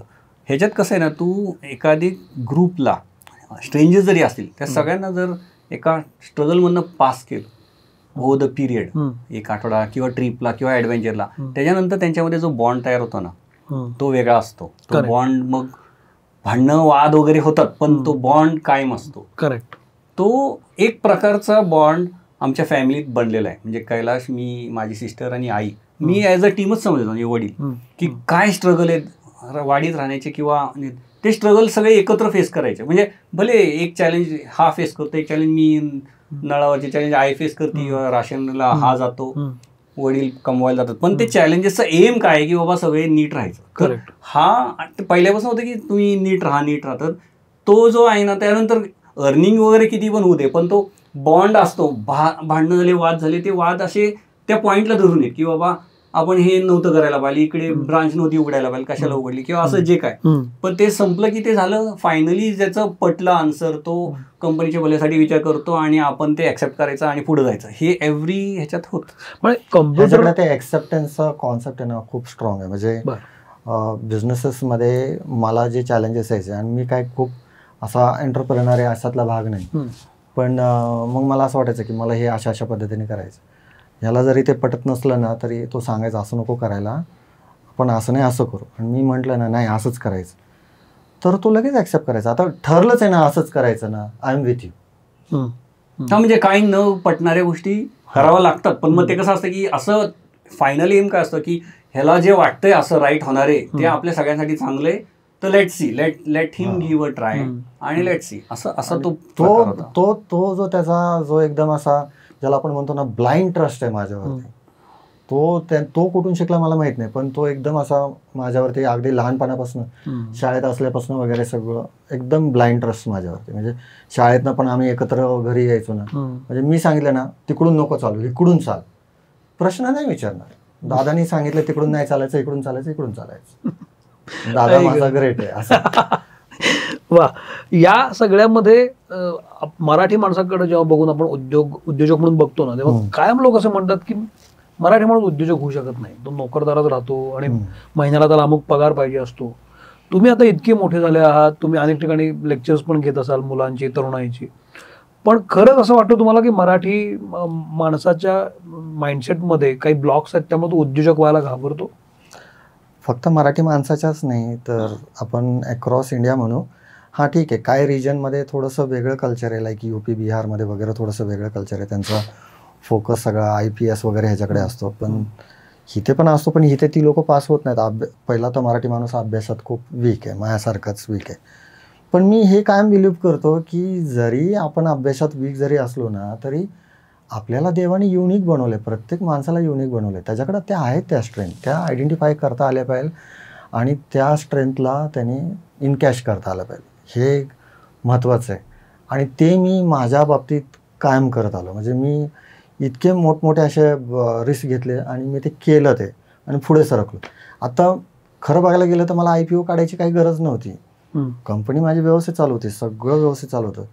मी जेव्हा ठरवलं IPO काढायचं तर आपण म्हटलं कशाला काढायचं, काम केवढं वाढणार आहे त्याच्याने, ते कॉम्प्लायन्स त्यानंतर गव्हर्नन्स वगैरे हे खूप वाढणार आहे.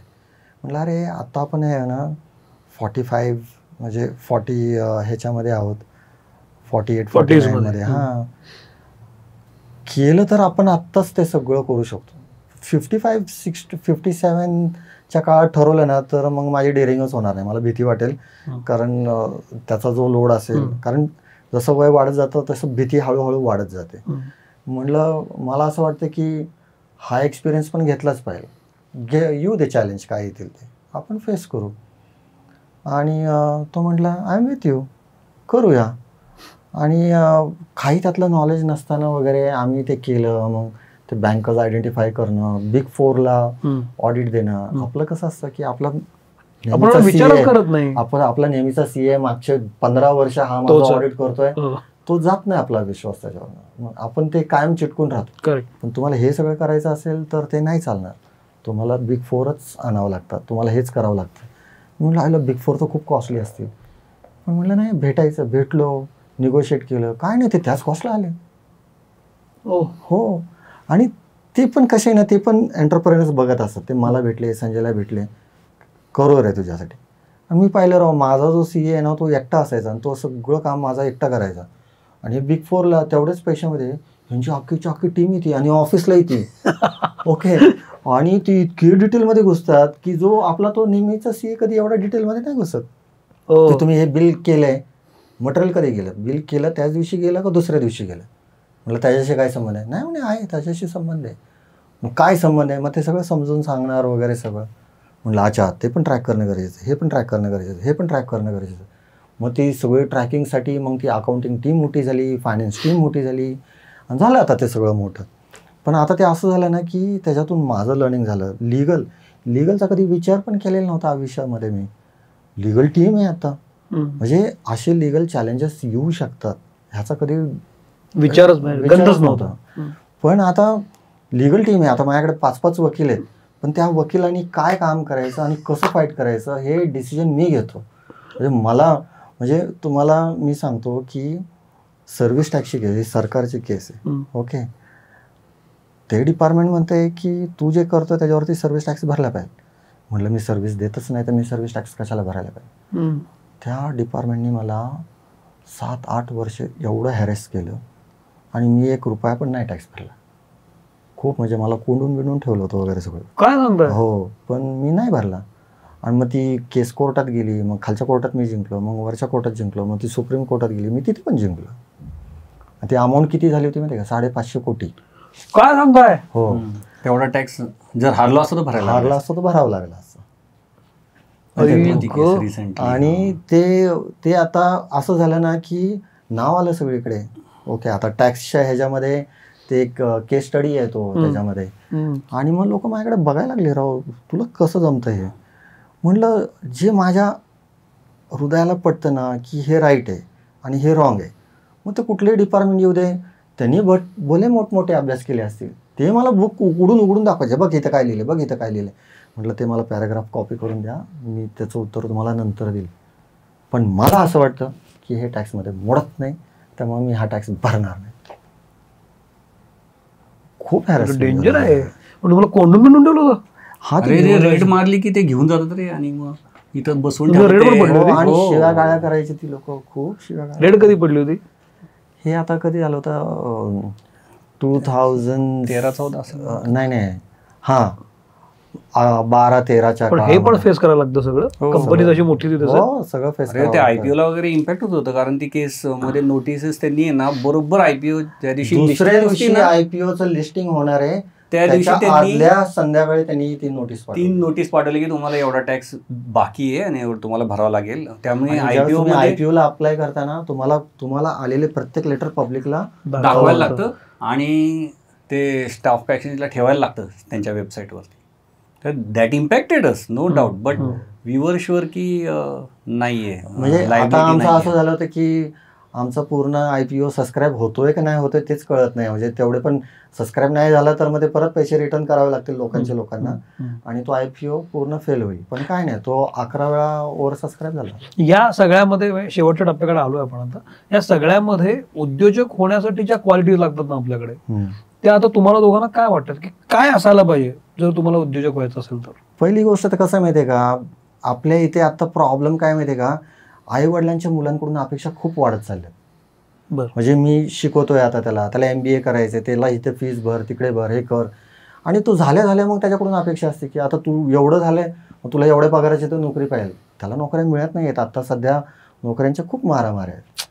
मग ते काय होतं ना, ती पोरं कॉन्फिडन्स त्यांचा लॅक व्हायला लागतो आणि मग ते फक्त नोकरींवर डिपेंड राहायला लागतात.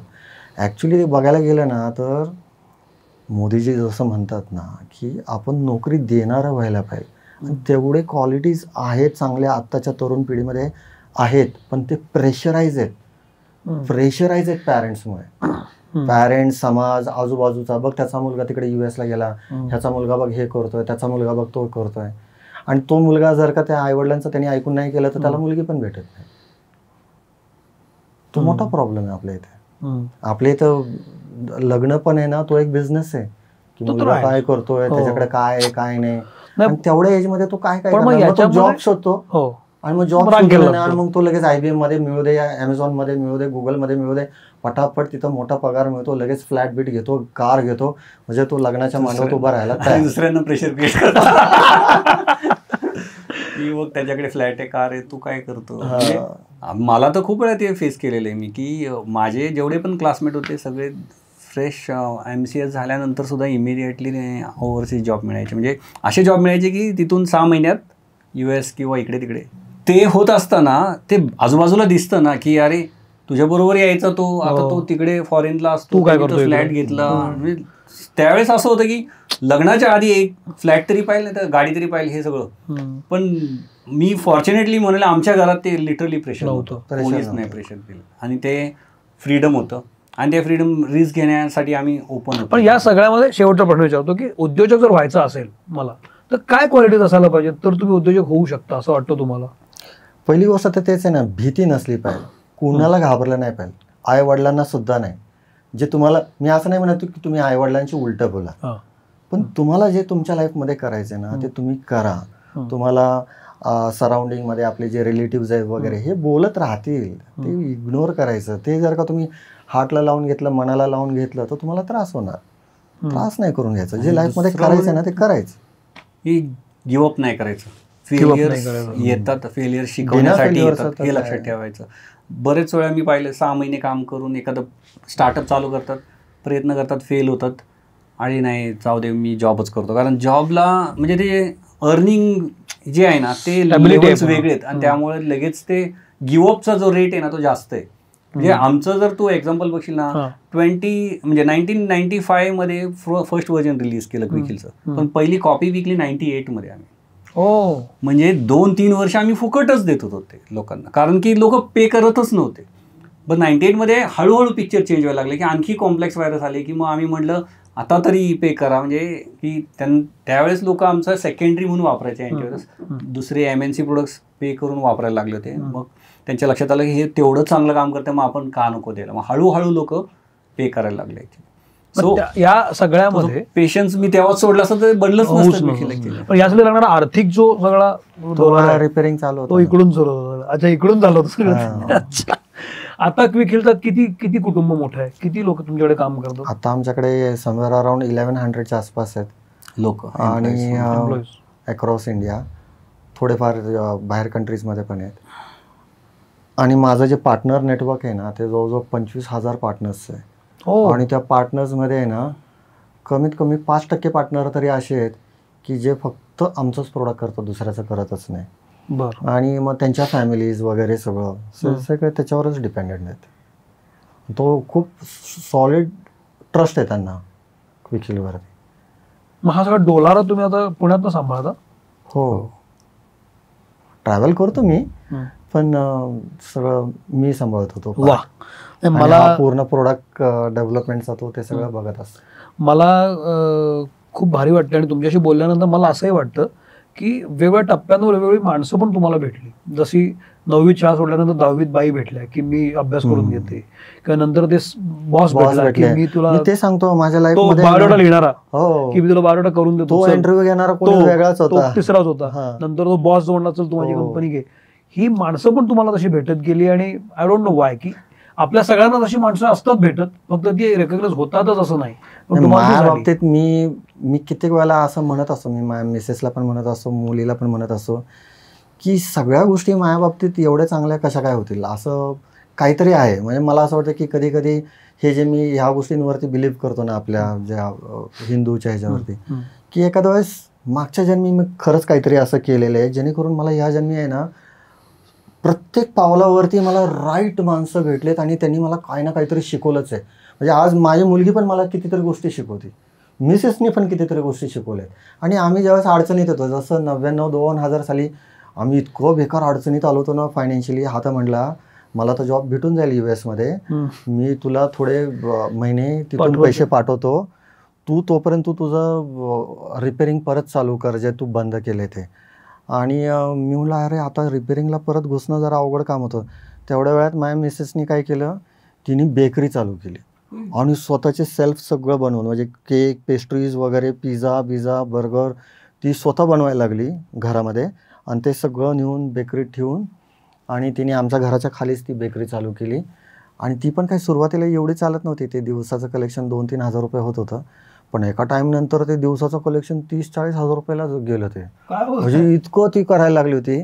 आणि मग मला नंतर जाणवायला लागले की अरे हे ती झोपतच नाही रात्रभर, कुणाच्या ऑर्डर आल्या, हे पेस्ट्रीज बनव, हे बनव. आणि तोपर्यंत आमचं परत पुढे व्यवस्थित सरकलं. म्हणजे आमच्या म्हणजे जो एक आला होता हे बॅड टाइम आमच्या ह्याच्यामध्ये, त्याच्यात थोड्याफार आमच्या पण चुका होत्या की आम्हाला पार्टनर्सला कसं सांभाळायचं, काय करायचं ते कळत नव्हतं. भेटलो आम्ही, रॉंग लोक पण भेटली ज्यांनी आम्हाला धडा शिकवला म्हणाला, की जे पैसे टाइमवर नाही दिले, डुबवले वगैरे, आम्ही ट्रस्ट ठेवला असं. आणि तिथून मग आम्हाला काहीतरी चांगली लोक भेटली, त्याच्यानी आम्हाला बरंचसं शिकायला मिळालं. मग त्यांच्याकडून मग मी तो माझ्या वर्किंग स्टाईलमध्ये चेंज केला, आणि मग आमचं परत ते चांगलं यायला लागलं. आणि मग मी मिसेसला म्हटलं हे बंद करते, म्हणे आता माझं सगळं चांगलं चाललंय, आता मी बंद नाही करणार. अरे म्हटलं बाई तू बंद करते. ती म्हणली पण मग माझं काय. म्हणलं आता तू एक काम कर, तुला कामाची सवय लागली आहे, तू एक हे बंद कर आणि ये ऑफिसला. मग ती ऑफिसला आली आणि मग तिने बरेचसेच फंक्शन सांभाळायला सुरुवात केली. हो, मग ती आता एकदम हो, मग ती ॲडमिनिस्ट्रेशन, मग HR, मग CSR ॲक्टिव्हिटी आणि मग बऱ्याचशाच मग प्रॉपर्टीच्या वगैरे ते सगळं ती मॅनेज करायला लागली. वा.